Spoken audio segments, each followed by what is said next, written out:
Last week we started this a topic that I called responding to the preceding word, and I gave us the definition of what a preceding word is. A preceding word is a specific word from the Lord to help you deal with a specific situation at hand at a specific time. You know, last Friday I emphasized the word specific.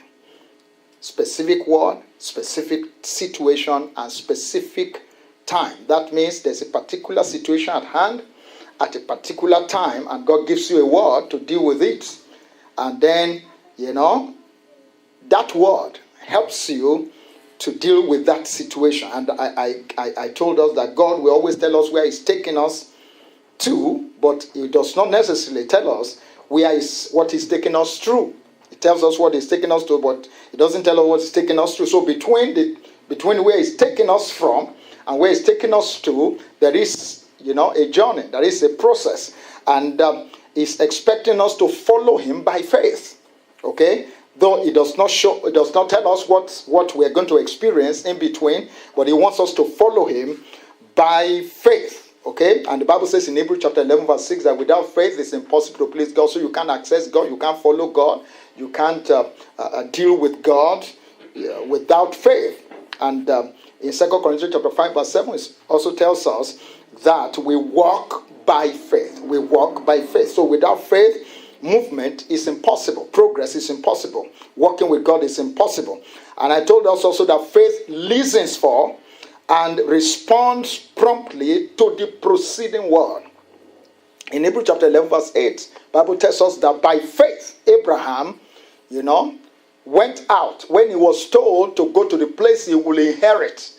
And the Bible says he went out not knowing where he was going, so he didn't have full details. But as long as God has spoken to him, the enough light that he has to take the first step was given to him. So he stepped out without knowing the full details, and at the end of the day, God led him to the place that He has in mind for him. And I told us that the preceding word sustains us till we reach the expected end. What God will use to sustain us is the word He speaks to us on our journey to where He's taking us. Specific word at specific time to deal with specific situations, circumstances, as we move from where He took us from to where He's taking us. In Deuteronomy chapter 8 verse 4 we saw where the Bible says concerning the children of Israel that for 40 years God led them, and their clothes did not wax old on them, and their feet were never swollen. Okay, for 40 years. So God sustained them, spoke to them, and we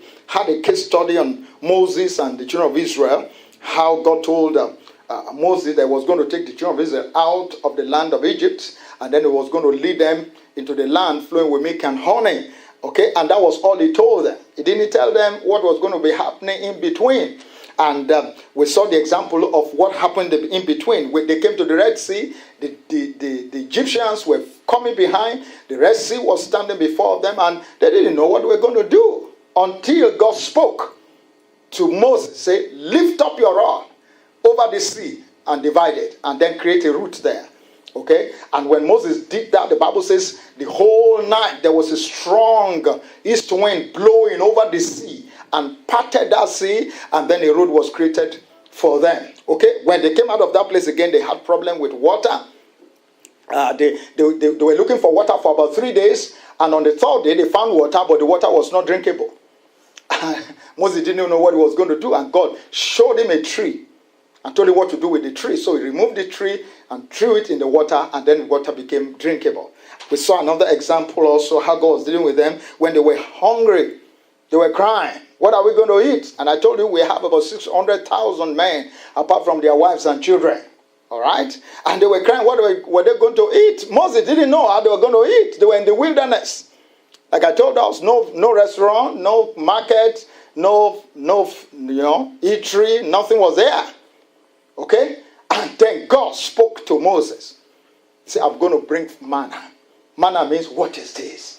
Okay, I'm going to give them food that they have never seen before, that their fathers have never seen before. And I'm going to bring it from the least expected place. He brought it from heaven. The Bible says that manna was the food of angels. Amen. And I told us that Moses and all the other great people in the Bible and the contemporary great people that we have right now, that they are not great in themselves. What made them great was that God always speaks to them in specific situations, circumstances, on what to do, and when they act upon that, boom, something will just happen. And if you keep acting on the word, you keep acting on the word, you keep acting on the word, you keep going towards the place that God has in mind for you, because he says, I know the thoughts that I think towards you, the thoughts of good, not of evil, to give you the expected end. There is a place God is taking each child of God.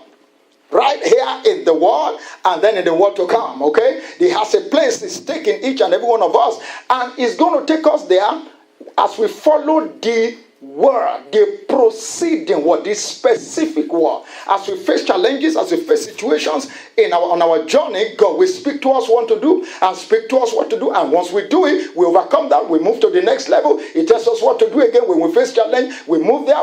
That's how we're going to continue our journey, until we become everything He wants us to become in this world, and until we live here, and then we see Him face to face. Praise the Lord. Now tonight, I want us to look at this another part concerning responding to the preceding word. What we are to watch out for as people who want to, receive preceding word, as people who want to act on preceding word. I have 3 things I want us to watch out for tonight. The first thing I want us to look at as people who wants to follow God and who wants to receive and respond to preceding word is that you must watch out. Number 1, do not lean on your own understanding. Do not lean on your own understanding. If you are going to enjoy receiving, acting on the preceding word, and that word you want it to take you to the next level and keep moving you forward as you go on your journey, one thing that you have to be very careful of is leaning on your own understanding. Let's see an example of Joshua in Joshua chapter 6. In Joshua chapter 6, Joshua had taken over the leadership of taking the children of Israel after Moses had died. And God says, you are going to take them to the promised land, and you're going to divide the land for them. That was the assignment. And they came to Jericho. Joshua chapter 6, I read from verse 1. Now Jericho was securely shut up because of the children of Israel. None went out and none came in. And the Lord said to Joshua, see, I have given Jericho into your hand, its king and the mighty men of valor. You shall march round the city, all you men of war. You shall go all round the city once. This you shall do 6 days. And 7 priests shall bear 7 trumpets of ram's horns before the ark. But the 7th day you shall march round the city 7 times, and the priests shall blow the trumpets. It shall come to pass, when they make a long blast with the ram's horn, and when you hear the sound of the trumpet, that all the people shall shout with great shout. Then the wall of the city will fall down flat, and the people shall go up, every man straight before him. Now, you need to know who Joshua was. Joshua was not a civilian. Joshua was a military leader. Joshua was a military commander. You remember even when Moses was alive, when the fight was, when Moses would be doing the spiritual part of it. You remember when they were fighting with the Amalekites, at the valley of Rephidim. Moses, Aaron, and all were on the mountain, lifting up the rod of Moses. And when the hand of Moses was weak, those 2 people helped him. And Joshua was down fighting the Amalekites.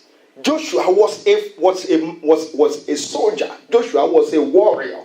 Okay? Joshua was a military leader.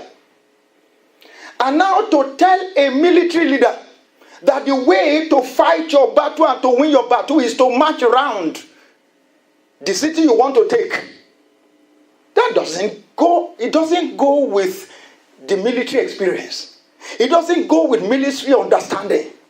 Okay? Don't forget that he has been fighting battles.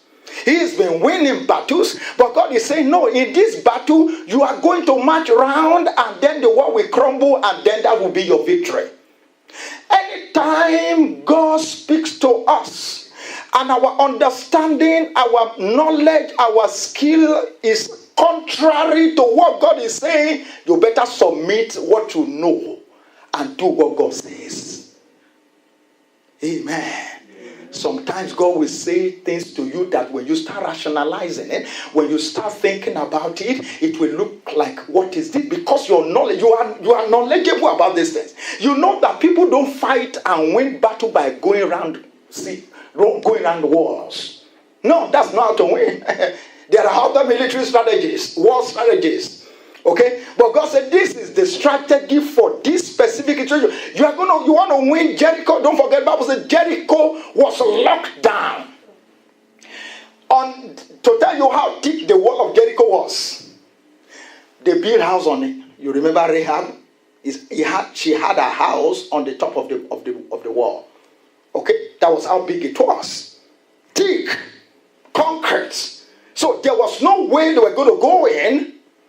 And there was no, Bible says they shut their gate. Nobody was going out. Nobody was going in. So while he was thinking, I believe he was thinking about what are we going to do? Military strategy, you understand? Because he was a skillful soldier. So he would be thinking, using his knowledge, using his understanding of warfare. It was then God's word came and said, put aside this warfare thing. Just march around and I will give you this city. Anytime God speaks to us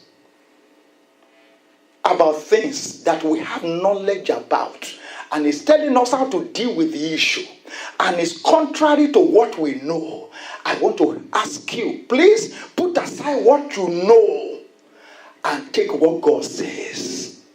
Amen. It's very, very important for us. So, don't let, the Bible says in Proverbs chapter 3 verse 5, trust in the Lord with all your heart and lean not on your own understanding. God knows that sometimes God knows that we are creatures of understanding.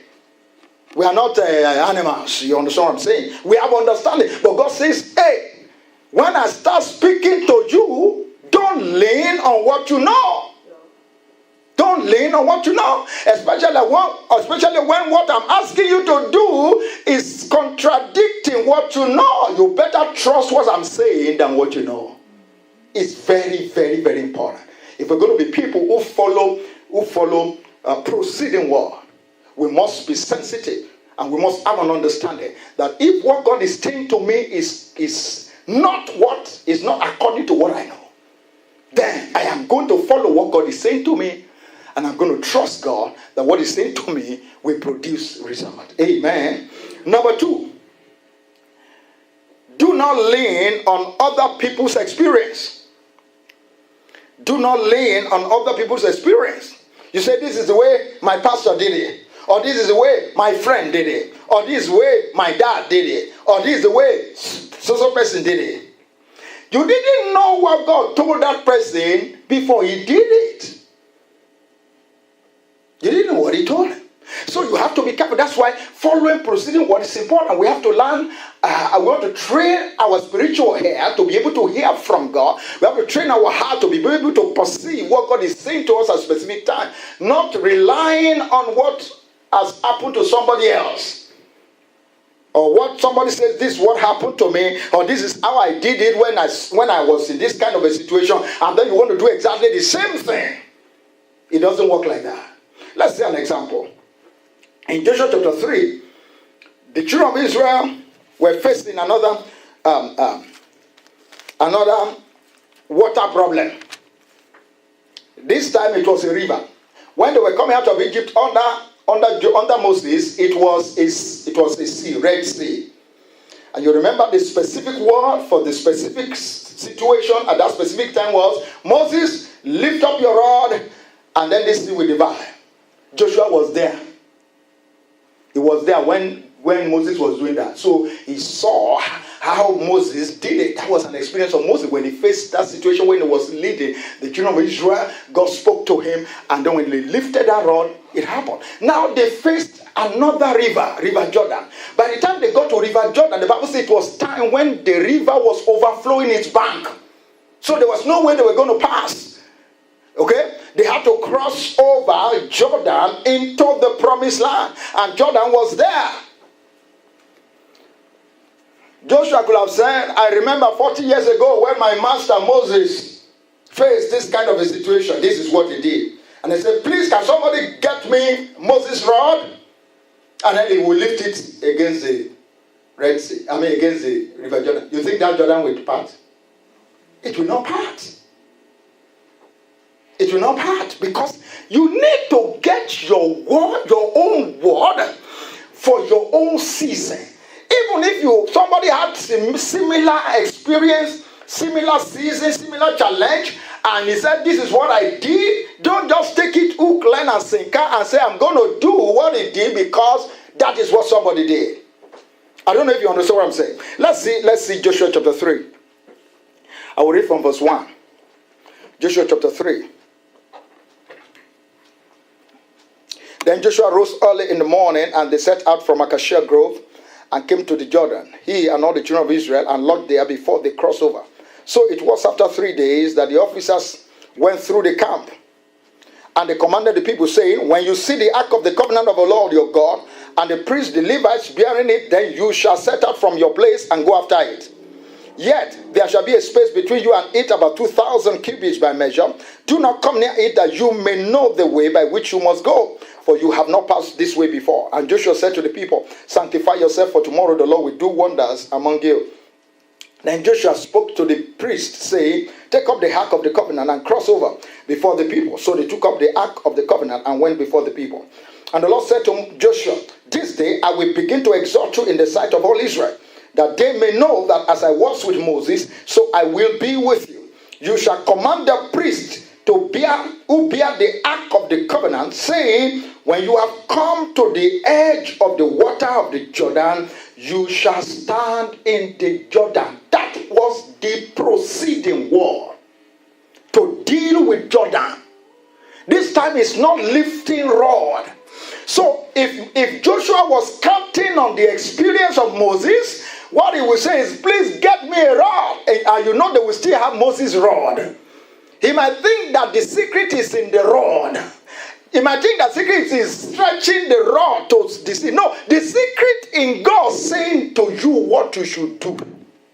It's not in what you do. It's in who told you what you are doing. That's where the secret is. That's where the power is. So God says, for this river Jordan, you are not going to stretch any rod. You are going to tell the priest, carry the ark and get into the water. When you get into the water, I will cause that water to open up and there will be a road there. Amen. What am I saying to us? When you face challenges, we can learn from other people's experience. Very good. But don't say, well, this person told me that this is the way he did it. Or my mom told me this is the way he did it. Or my dad told me this is the way he handled it. Or my friend told me this is the way he handled it. And then you want to do exactly the same thing. That was the undoing of the Egyptians. The Bible tells us in Hebrews chapter 11 verse 29. It says, by faith, the children of Israel went through the Red Sea as if it was a dry ground. The Egyptians attempting to do the same were drowned. Why? Because they were counting on the experience of the children of Israel, but they didn't know what prompted the action of the children of Israel. The children of Israel were acting on the word. Okay? But the Egyptians were counting on the experience of the children of Israel. You can't do that. You didn't know what God told that person. You didn't know God's dealing with that person. So you can't just take what he told you, who can learn and say, and just step out on it. It won't work. I don't know if you understand what I'm saying. It won't work. You have to get it. You see, if we see people doing certain things, and then those things are working, we must not just go out and just begin to do the same thing. I remember in Nigeria in those days, we saw some ministers washing feet. And then we saw their church grow. We didn't know what God told them about washing feet. Then every church started washing feet. And they washed feet until they became tired and nothing happened. You can't just be copying things from people and say, well, because this person did it and then it worked for him, I'm going to do it. You didn't know what he had. You didn't know what he was acting upon. Okay? So don't just take somebody's experience and say, because he did this, then I'm going to do the same thing and I'm going to get the same result. No, it doesn't work like that. You must get a word, specific word from God to meet that specific situation at that specific time, and then it will work for you. Number 3, do not lean on your own former experience. 1 Corinthians chapter 14. You've been in a situation, God spoke to you, you acted on it, and then he solved the problem. Then the next time you face similar situation, you remember what God told you, and then you step out to do that same thing he told you. It may not produce the same result, because that is not the preceding word for this event. That is not the specific word for this situation right now. So even if you have similar situation, you need to get a word for that situation. That is why it's called the proceeding word. God is always speaking concerning situations and circumstances. Okay? And so even though you face similar situation, what God wants you to do now may not be what he told you to do 2 years ago or last year. So if you just say, well, he told me to do it that time, this is a similar situation, and you do it, you may not get the result. You know, that is one problem with ministers of the gospel. Maybe you want, maybe somebody had a problem, and then as you pray for that person, God says, tell him to bring a cup of water, bless it, let him drink it, and then you say, bring water. He drank the water, go! The problem disappear. Then you now make it a doctrine. Every time you see somebody who has that situation, you say, bring me a cup of water, give it to him, and then you start finding out that it's not working. You are wondering, but that was the preceding word for that situation. Don't make it a doctrine. Amen. You see, there are certain healings that Jesus did. It happened only once. It's not that, just because Jesus used that same situation, use a particular, use a particular style to heal somebody now. Now, when he sees somebody having that same problem, it's not that he's going to use the same situation, because there is specific word from God for specific situation. When we touch it, somebody who is blind and say, I will be whole, and then the eyes will pop open. Then he will spit, on the eye, or spit on the hand and touch the eye. So somebody will tell, go and wash at the pool of Siloam, and the Bible says he came back saying, different ways of doing. If you just God used you to, speak to you to do a particular thing, and then that thing is done, even if you have similar situation, don't think that you can do the same thing and get the same result. You must wait upon the Lord for the specific word for that event, for that situation. Now let's read a scripture. 1 Chronicles chapter 14, verse 8. Now when the Philistines heard that David had been anointed king over all Israel, all the Philistines went up to search for David. And David heard of it and went out against them. Then the Philistines went and made a raid on the valley of Rephaim. And David inquired of God, saying, shall I go up against the Philistines? Will you deliver them into my hand? The Lord said to him, go up, for I will deliver them into your hand. So they went up to Baal-perazim, and David defeated them there. Then David said, God has broken through my enemies by my hand, like a breakthrough of water. Therefore they called the name of that place Baal-perazim. And when they left their gods there, David gave a commandment, and they were burned with fire. Then the Philistines once again made a raid on the valley.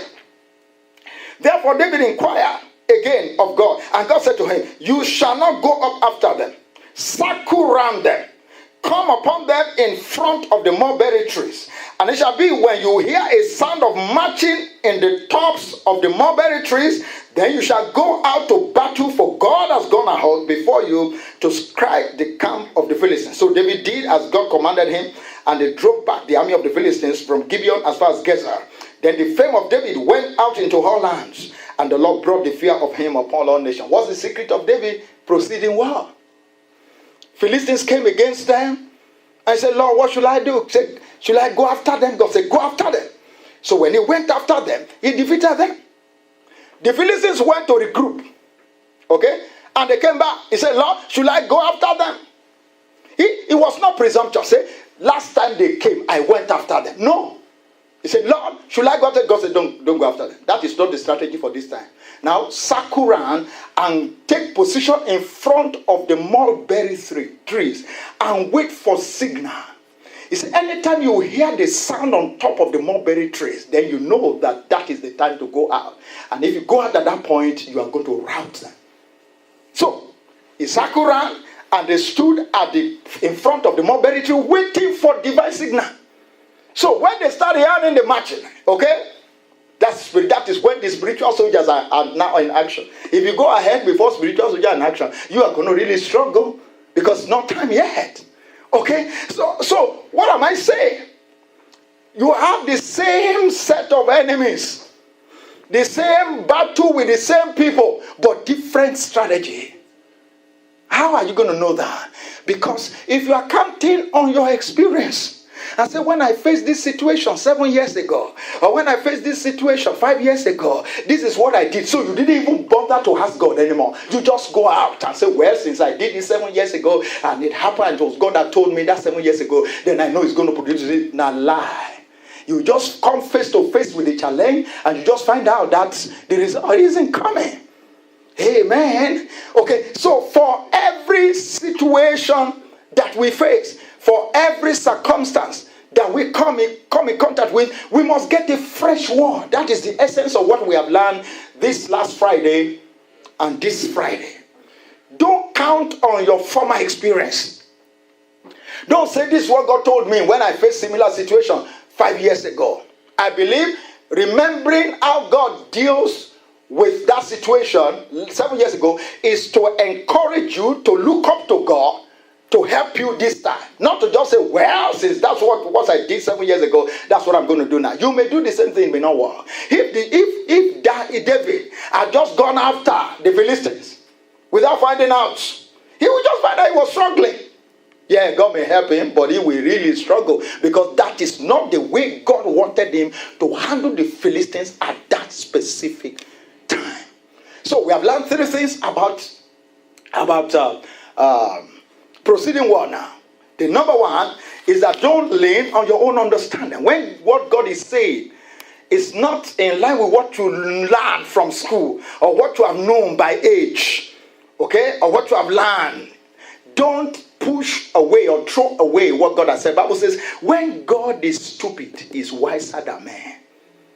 Okay, so when God is looking like a joker, is better than the best of men. So it's better to follow his instruction. Number 2, do not lean on other people's experience. Don't say, well, when my friend faced this situation, or when my brother faced this situation, or when my pastor faced this situation, this is what he did. And then you just go out to go do it. You may not get his result because you didn't know what God told him before he did what he did. And so you are acting on somebody's experience. No, you are not acting on the word. And the last one, do not lean on your own former experience. Okay, if God has spoken to you, you face a particular situation, God told you, do this. When you face that situation again, don't say, well, when I faced this situation last time, this is what God told me. And then you just go out without getting a fresh word. Proceeding word is the specific word to handle specific situation at specific time. Let me give us one example before I close. Personal example now. Okay? I remember there was a time, the church, the space we were using for church, the landlord just came up and, sent the estate agent to us that when our tenancy expires, we must be ready to pack out. They want to use their space. What are we going to do? I don't know what we're going to do. I didn't have any money. The church didn't have any money. We didn't know what we're going to do. So I decided to go on a retreat. I need a word from God. I need a word. When things happen like that, you need a word. Because if you act presumptuously, you will just suffer for nothing. Because if you don't know what God wants you to do and you just go and do something else, it's not worth it. So I traveled. And when I got to that place, anytime I go on retreat, I take the first few hours to pray in the spirit, to acclimatize myself to the situation, to the environment. You have to decongest your mind or what is home so you can concentrate on God. So I was praying the Holy Ghost. I was praying the spirit. And then I had in my spirit, go and start a new assembly for me. I had that in my spirit. I was still praying, but I was conversing with God in my spirit, saying, I came here to find out from you what we are going to do. They just served us quick notice in that place. And you are telling me, go and start another assembly for me. God said, is it your church? That was what he told me. Is it your church? Go and start a new assembly for me. When I got back, I couldn't tell anybody. When the whole church were taking up, we didn't have money, we didn't know where we're going to go, we didn't know how will you come back and tell the church that the Lord is now telling us that we should go and start another? Not that we are moving that place to another assembly. We are starting a new assembly. And with experience, I know what it takes to start a church. Is it the space you will use? Is it the equipment? Is it the chairs? Okay? What are you going to do it? Coupled with the fact that they are asking you, get out of this place. So I got back up. For 1 month, I didn't even tell my wife. I couldn't tell anybody. I would just pray. Say, oh, but God kept on saying, you've got to do. That's what I wanted to do. When God wants to do something, that's what it was. So when I accepted I was going to do it, He started leading us. One by one. Do you know we got a space that we did not spend money? We got that space and we used that space for 8 years. Without paying a dime. Now, let me tell you, something about this space. When it occurred to me, you can talk to so woman. She has a hall in her school. Okay, she has a secondary school, primary school, secondary school. You have a hall. You can start there. Okay, so I went to the mama. No, I didn't want to start in school. Though I didn't have money, but I didn't want to start in school. So my wife now had a dream. In that dream, she saw somebody, putting on white clothes, came into my office, said, I'm looking for pastor.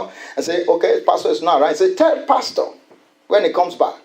That space that he said he wants to use, the owner has packed out the things that are there. He can now go ahead and use it. When she woke up and told me, I said, that is the green. That God is telling me, go. I quickly. When I got to the woman said, oh, I've said I'm not going to be giving this space to school anymore.